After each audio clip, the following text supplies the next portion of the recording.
Do you want to learn how to get healthy, perform at your best, and create body composition changes that last? In this podcast, we're going to talk about all things fitness, nutrition, health, and mindset. You're going to learn how to create real results, and most importantly, how to maintain those results in the long run. I'm Johannes. I'm Kristine, and you're listening to Talking Nutrition.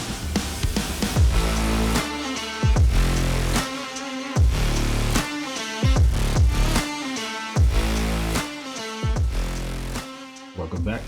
Episode 2. What's up, guys? What's up? I was laughing. This just popped into my head. So when me and Johan were in our mentorship together, we would have live calls where everyone would be on it. And there was this guy, and he was like in the gym moving around, and like the video was moving around, and I would message Johan on the side and be like, I'm going to puke from C6. And we would be trying so hard not to laugh on the video. You know, I thought of that last time when you mentioned like we were in the same mentorship. I thought of that exact moment too. Oh shit, like the camera was going so everywhere, funny. Like up and down and like sideways. I know, I'm like, I'm going to puke. I'm like, why don't you just shut off your video? Just turn it off, like put it back on, you know. Oh, I love it. I feel like everyone on the video would have been thinking the same Probably, thing. But we were just the ones that were actually laughing. Yeah. Anyway, welcome back, guys. Episode 2. Yeah, welcome back. Let's get into it. All right, so today we're going to talk about fat loss versus weight loss, the importance of strength training, and the effect that it has on muscle building, body composition, but even fat loss as well. And lastly, if we have more time, we'll touch on fat loss maintenance too, and basically how you can not just lose weight, but also keep it off. Yeah, our goal is to have these episodes around 30 minutes. We both decided that that's a good amount of time. I know myself, when I'm looking at podcasts, I'm looking for like the 30-minute, 45-minute ones, you know? So we want to do that here. But we also have issues with going on tangents, so I feel like if we don't cap it at 30 minutes, we're both just going to rattle on and end up talking about too many different topics. You know? So we'll just do short ones, 30-minute. And I agree too. Like when I look for episodes, I'll see like the 2-hour one. I'm like, fuck, I kind of want to listen to it. You know, I know I'm going to learn a lot, but I don't have 2 hours right now. So you know, same. And then I'm like, well, I could break it up, but then I'm like, no, where's the 30-minute exactly. one? Where's the 30-minute one? So here we go, 30-minute one. About fat loss versus weight loss. You want to start it off? Sure. I actually make this mistake often with wording it correctly. Like when I'm talking to people or like I'm posting on social media, I will say weight loss instead of fat loss. Like you want to lose weight if you want to lose weight, but we are looking for fat loss, not weight loss. There's a difference there. When we're talking weight loss, that is talking about total body weight. Like it can include water, muscle, and fat. Whereas fat loss is strictly fat mass, like body fat percentage. So that's the difference between the two. How do you tell if you're actually losing body fat versus weight loss or water essentially, or muscle? There's kind of different ways you can tell. I mean, you could get into like the calipers, you could get like the DEXA scans, but some pretty obvious ones are if you lose very quickly and very quickly, a lot of that's going to be water weight. We know that. So like starting like something like keto, right? You're going to lose a lot of water weight. So that's weight loss versus fat loss, right? With fat loss, you can tell by, pictures give a good indication, right? But the progress over time and looking at your weight averaging over weeks versus daily or months, the average of your week or average of your month versus daily fluctuations. Totally. How do you do that with your clients? Like personally, I do weekly averages for weights, and we do bi-weekly measurements. and just, pictures like monthly, basically. Same thing. I asked them to either weigh in 3 times a week at a minimum or every single day. And then we have a tracker where it averages out that weight. And then we also have like a big picture tracker, essentially, where we can see over the month. Totally. And another good point to bring up is maybe menstrual cycle, right? At least if you're not on birth control, then it's probably a good idea to not even compare week to week, but go back a full month, because there's so many changes throughout the cycle. You might compare week 1 to week 2 or 3 and have a completely just wrong vision of like whether you're making progress or not, right? That can already be an issue sometimes of feeling like, you're maybe bloated, whatever. And this can just basically make it a little more realistic, right? Because if there's changes in hormones, you might look different, like literally hold on to more water. So that's why we want to zoom out, not look like day to day, or in this case, maybe even week to week, but really look at the overall trends, like long term. I agree with that. Yeah. An example of that, actually, client check-in today. We're in a deficit. We're nearing the end of the deficit. And she went up in weight this week. And there was some higher weigh-ins than normal. And this is why coaches who are listening, it's really important to track a woman's menstrual cycle, what week they're in, and the symptoms they're having. Specifically, the symptoms are important. Both of them are important. But the week is important because it enables you to tell what is happening. So, for example, this client was in week 3. So she's probably ovulating around here somewhere, right? She's kind of crossing that follicular phase into the luteal phase. Around ovulation, you'll see a spike. You can see a spike in weight. And so she had like I think it's 2 or 3 pound spike. I'm like, well, I think we're ovulating here probably. And I do track ovulation with some clients. And then you see it come back down, and now she's crossing into her luteal phase, or it's a little bit higher weights. So it's like, women really get caught up in the weight. And we have to be careful of that because there's just so many fluctuations happening that have absolutely nothing to do with fat. Actually, not even just women. Like, of course, that has a big impact, but men too. Now I'm thinking of one of my check-ins this week. And so I have a guy who's losing weight. And his weight was pretty, like it was trending down still the last 2-3 weeks, but it was very slow. I actually calculated it. It was about like 0.2% or something, which is on the slow end. So I told him, hey, possibly next time we might lower your calories because we want to speed up the process. And we'll get to the rates in a sec. But let's give it another week. And guess what happened? He lost like 1.5 kilos or something all of a sudden. So it was really slow. And then all of a sudden, boom, just straight back down.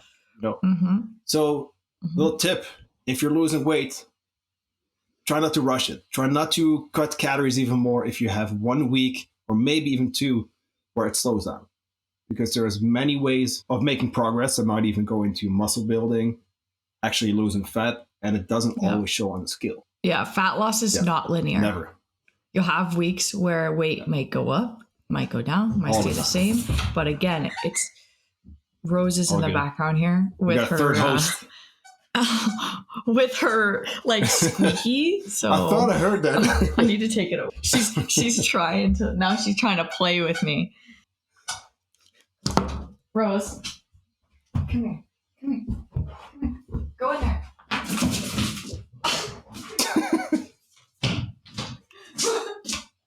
Okay. Intermission. Cool. I locked her in my room. So yeah, weight loss is not linear, right? So we can't forget that. But when it comes to weight loss and fat loss, they're not the same. Like I said, weight loss can be coming from water, muscle, which we don't want, and fat is purely body fat percentage. Then you mentioned here fast weight loss. It's usually a higher risk of weight rebound and also ending up with like that skinny fat, potentially if there's not muscle being built underneath. That's a typical yo-yo dieting results, basically, right? Mm-hmm. Honestly, I kind of hate the word skinny fat because I think it sounds very nasty, you know? It does. I know. I try to avoid using it, but it's like, that's the term. Like, I mean, it kind of is what it is. I hate it though. Like, I don't like using that word, but at least that way listeners do know what we mean, right? What happens, I know a lot of people want to lose weight. We're not just going to talk about weight loss and stuff on this podcast, but it's pretty common, you know? A lot of people want to lose weight. Yeah. They think, hey, I see that I need to cut calories, usually super low, or they try something like keto or whatever, or any of the other crazy things that are out there these days. But like, they try to lose weight really fast. What often happens, not all the time, but what often happens is to lose muscle mass too. Probably water weight and a whole bunch, you know, works, whatever. But then you get to a point where it's simply not sustainable. A couple of things here. Your hunger is through the roof. Your fat storing mechanisms are actually improved at this point for survival. And your metabolism has slowed down. So you're burning fewer calories now. Usually it goes like this. People lose weight really fast, lose muscle, then rebound. And that fast weight gain leads to gaining a bunch of body fat, but not really any additional muscle, or maybe little. But right. So what happens is you might end up at the same weight, but actually fatter because you have less muscle mass. So how do we avoid that? What's a good rate? Usually like 0.5 to 1%, I would say. I mean, again, it really depends. True. Yeah. I like going for the 1%, depending on the person. And I also don't really want anyone listening thinking like, oh, it has to be like a percent, because reality is it's usually not going to be 1%. Yeah, I know. I actually, I personally don't like talking about the rates because it's so dependent. I've seen people's weight stay within a couple pounds and their body composition completely change, right? And so people can get a wrong impression of like, if they're going, oh my gosh, I'm going too slow. And it just depends. Like there's times where, you know, I have clients doing, you know, a steeper, quicker deficit. The rate's going to be hot quicker. You know, I have clients doing a longer, like a prolonged deficit. Rate's going to be a little bit slower. Just totally depends. And we are going to do a whole podcast on this. We have to. I feel like we're already like not going to make it to the fat loss maintenance today, but like, but that's okay. Like talking like fat loss versus weight loss, this reminds me of a client who I started working with recently. She said, you know, I tried the 1,000-calorie diets, you know, 1,200 calories, or even lower than 1,000 at some point, and didn't manage to lose weight. So obviously, I wasn't going to just cut calories, you know. So I first said, hey, you know what? Let's bring protein up. You know, we addressed her, you know, basic habits, basically. All we did was increase calories. We actually put her at maintenance. We increased protein. Guess what happens? Weight was the exact same for weeks. But the centimeters, especially around the waist, you just kept going down and down and down. And she messaged me. She's like, I don't know what's going on. You know, like I've never experienced this. Like I've been struggling to lose weight, but now all of a sudden, like I'm eating more, but I'm losing centimeters. So a lot of the time with that, with someone in yo-yo dieting who's been doing that for a long time, what happens is like they'll be eating like 1,200 calories, and then they'll have like 4,000 calorie days, right? And so again, their weekly average is actually higher than 1,200 calories, plus people underreport massively, you know, what they're actually eating. And so when they hire someone and we're increasing calories and they're more consistent, their average is actually now lower. And so they start to lose weight. It can be things like increased energy expenditure from like NEAT. They're moving more, they have more energy coming in. And sometimes it is like the body's just responding from a stress standpoint better to higher calories than lower calories. But there's different reasons why that happens. But a lot of the time when someone's yo-yo dieting, they're actually averaging more than 1,200 calories. They think they're eating that amount, but they're actually not. That's something I hear a lot too, where it's like, I've tried everything, right? I've tried these diets and maybe. It's like, well, have you tried consistency? You ever tried eating enough? No, it's true though. Like there's so much focus on like dieting. It's like, hey, actually, the more time you spend not dieting, the better your results are going to be in the long run. And especially this time of the year, I don't have a lot of people dieting because they go on vacations, etc.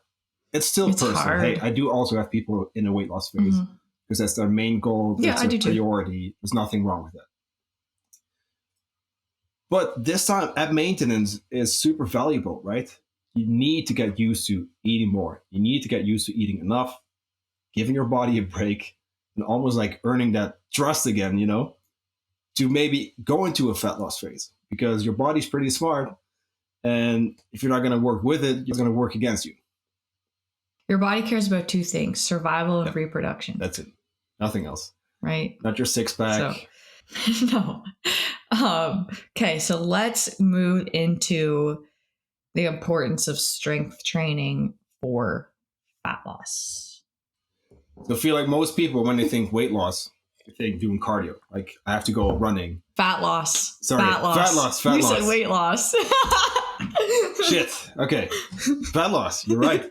No, but usually when people think about that, it's like, hey, I got to run. I got to run a marathon, Seeing people go from not working out to, I want to run a marathon. So a lot of the time when people are wanting to lose fat, they think that they need to be incorporating a bunch of cardio because they think that's going to burn a bunch of calories. They're not wrong in that cardio burns a lot of calories. It does. The problem is it burns a lot of calories when doing so. But when we focus on strength training, we're building muscle, right? Or maintaining muscle. And when we maintain or we build muscle, that has a direct impact on our metabolism.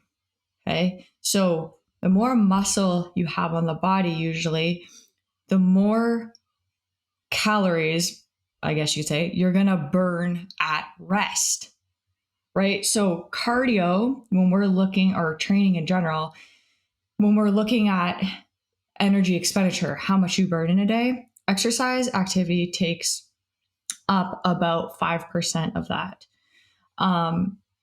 Whereas your basal metabolic rate takes up about 70%. It's like the biggest part.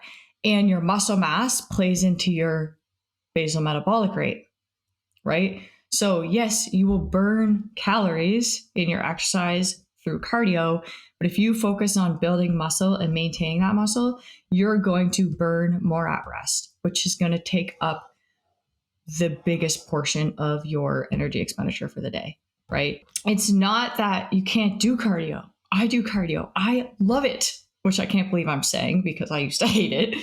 But the appropriate amount is really important.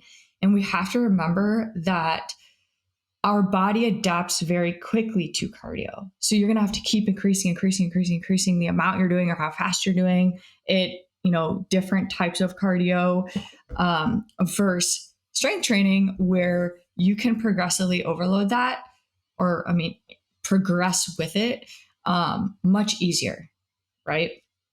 And then, sorry, I'm going on a tangent here, but I have a lot to say about this.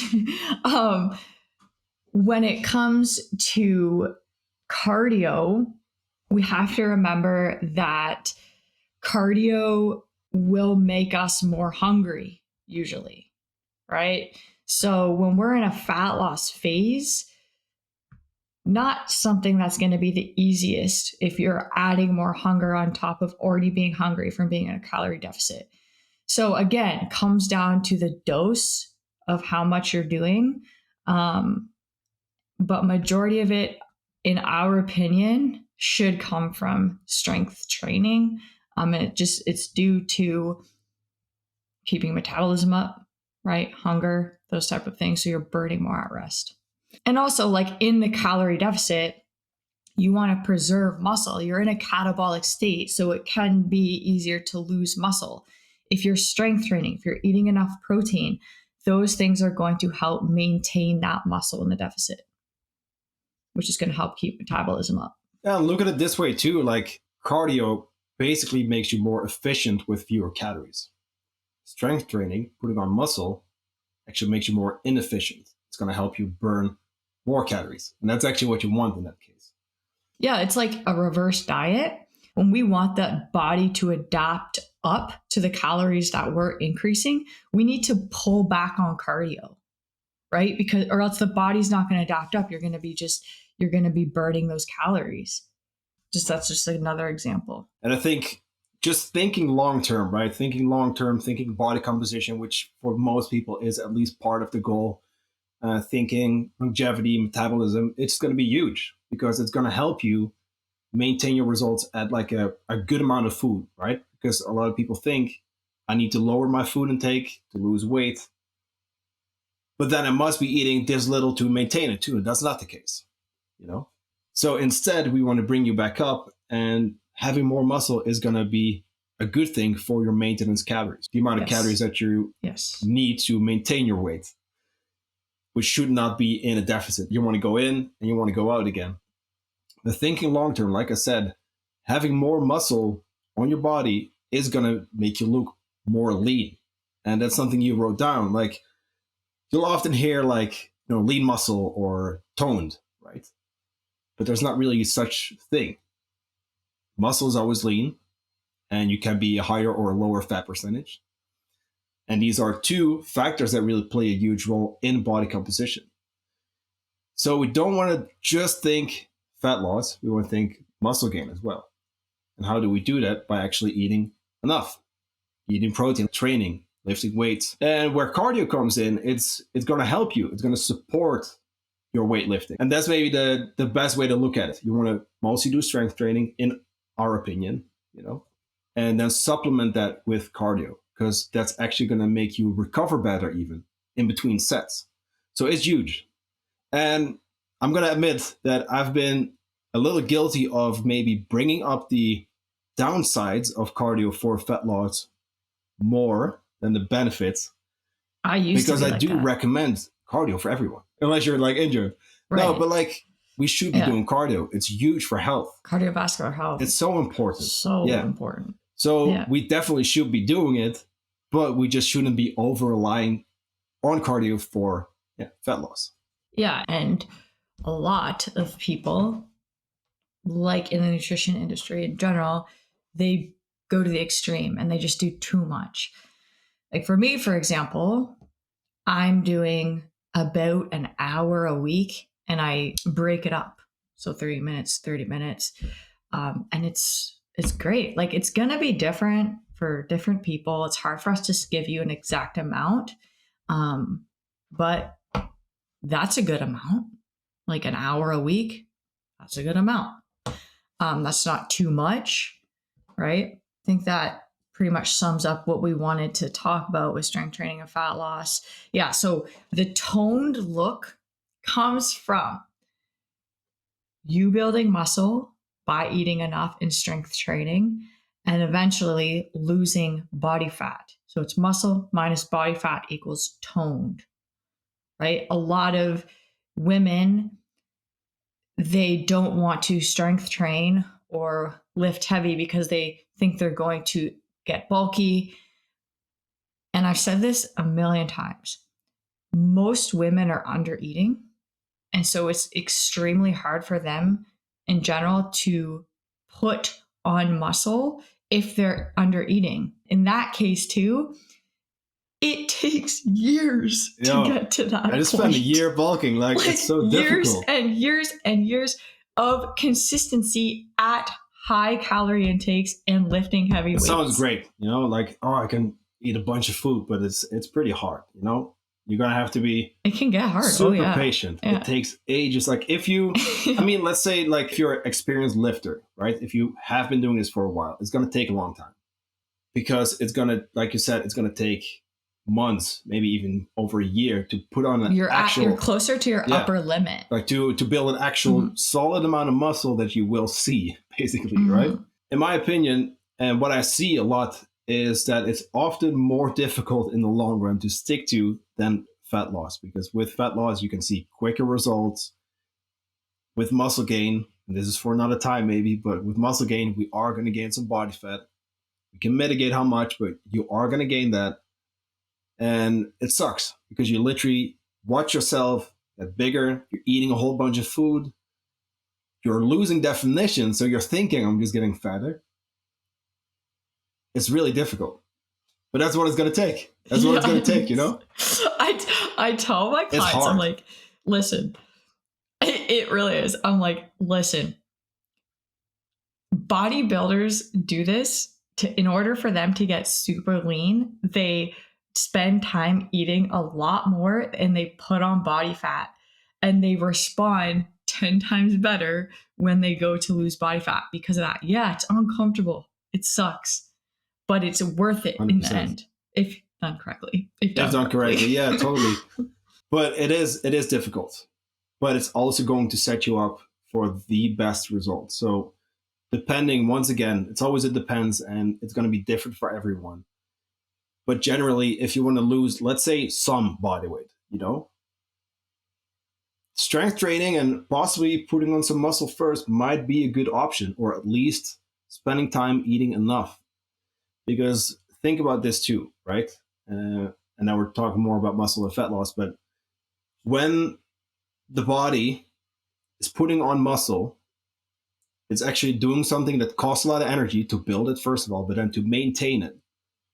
So why would your body think in a deficit, right, where you're not eating enough, where it's thinking about survival and, you know, procreation? Why wouldn't it even think like, hey, you know what? What's a great idea? Let's burn more calories by, you know, building more of this like expensive tissue. It doesn't make sense. Yeah, no. So if you think long term, if you think body composition, spend time eating enough, build muscle, lift weights, do cardio to supplement it. This cardio is amazing, don't get me wrong. And you're going to be much better off. Thank you for listening. If you want to help us grow the show, please make sure to leave us a 5-star rating or share this episode on your Instagram stories. Now, if at any point you feel like you need more help, you can always reach out to Kristine or myself directly via any of the links in our show notes, because we're here to help. Thanks again, and I'll talk to you in the next episode.